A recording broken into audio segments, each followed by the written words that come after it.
Dubai is continuing to grow as a metropolitan hub, and in order to keep the city moving, the infrastructure and public transport network has had to expand.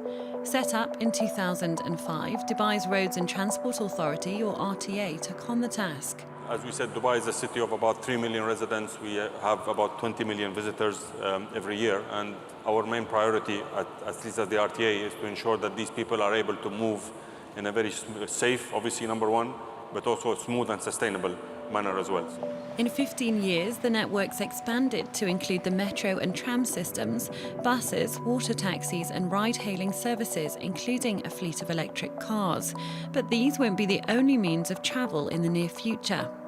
This is the Virgin Hyperloop One, an underground transport system which involves pods inside vacuum tubes carrying passengers at high speeds. Hyperloop made history last month in Las Vegas, Nevada, as the first passengers successfully travelled in a Hyperloop pod.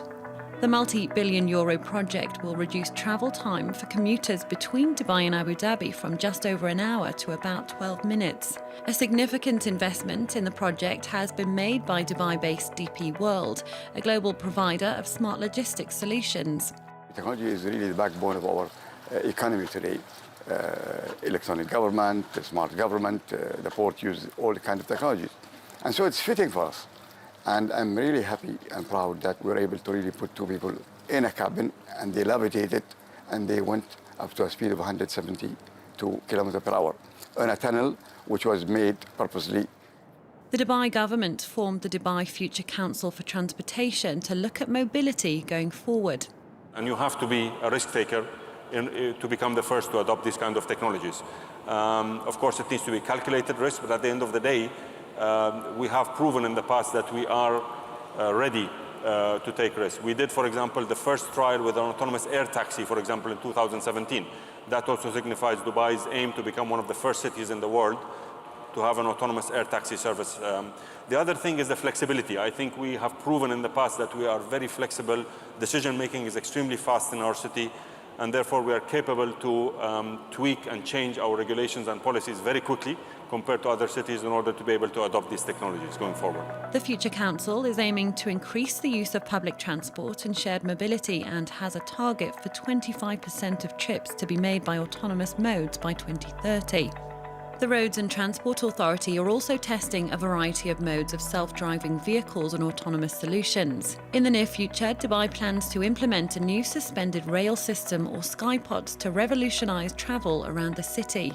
The desire for more environmentally friendly, safe and comfortable modes of transport have been increasing in recent years. But with the advent of the pandemic, we've seen the popularity of personal modes of transport grow further.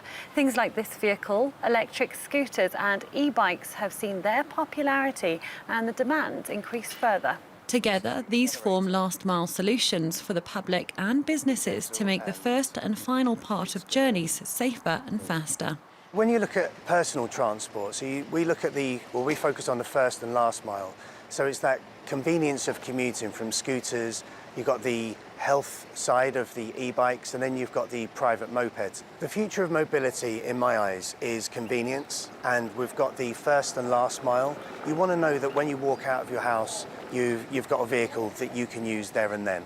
Then you look at that mid-mile with cars, and I do see the shared mobility is going to be primary focus for the future. The purpose of the additional mobility is multi-level. It's economically positive, it's better for the environment and safer, and will reduce travel times. The beauty of Hyperloop is that it connects in minutes cities, towns, centers, and traffic is a huge problem in the world. Cities that are expanding, and there is a limit to how many highways you could make. There is a limit to how many metros you make.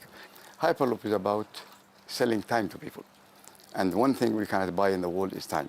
And people don't want to stuck in traffic for hours sometimes. And if they travel from cities which are far, it takes a long time.